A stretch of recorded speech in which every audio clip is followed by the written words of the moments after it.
হ্যাঁ বন্ধুরা, good afternoon, সুদূর চলে যাবো আর একটা ভিডিওর সঙ্গে। তো আজকে হচ্ছে কালকে একাদশী, তার হচ্ছে সংযম। তার জন্য আজকে আমি করবো ফ্রাইড রাইস আর আলু পনির তরকারি, খাবারই দরকারি। কী করবো নিরামিষের দিনে? পেঁয়াজ রসুন তো খাওয়া যাবে না, নিরামিষ হলো পেঁয়াজ রসুন খাওয়া গেলে তো হয়। তো এই যে পনিরগুলোকে কেটে নিচে ভেজে নেবো, রান্না করব।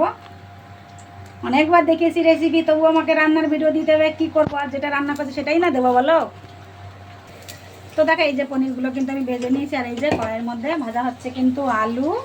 আর এই যে এখানে বসিয়ে দিয়েছি হচ্ছে ফ্রাইড রাইসের জন্য জল।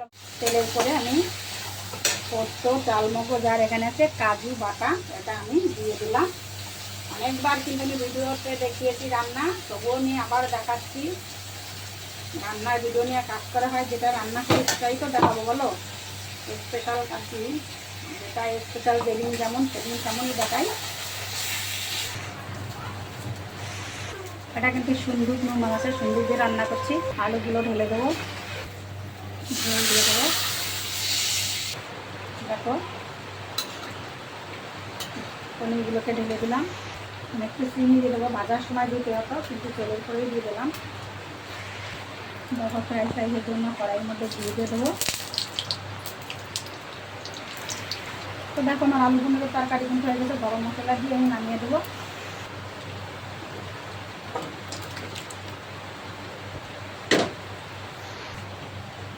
তো দেখো এই যে হয়ে গেছে কিন্তু আমার লাল লাল ঝোল ঝোল আলু পনিরের তরকারি।